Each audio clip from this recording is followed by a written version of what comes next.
এই বিড়ালটিকে সবাই চোর ভাবত, কিন্তু সে চোর ছিল না। সে তো কারো জীবন বাঁচাচ্ছিল।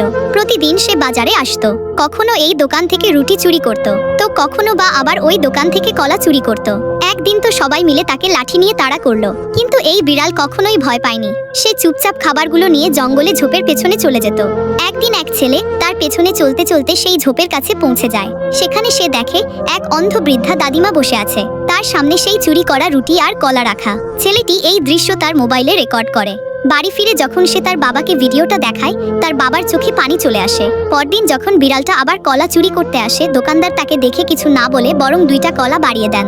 বিড়ালের চোখে জল এসে যায়। যখন সে চুপচাপ সে কলা নিয়ে বাড়ি ফিরছিল, তখনই এক মাফিয়া গ্যাংয়ের কুকুরগুলো তাকে দেখে ফেলে। তারা রেগে গিয়ে বিড়ালটাকে তাড়া করতে থাকে। বিড়ালটাও প্রাণ বাঁচাতে একটা গাছে উঠে পড়ে, কিন্তু কুকুরগুলো নিচে বসে গর্জন করতে থাকে। বিড়ালের চোখ থেকে পানি পড়তে থাকে, কারণ সেই বৃদ্ধা দাদিমা ক্ষুধার্ত ছিল।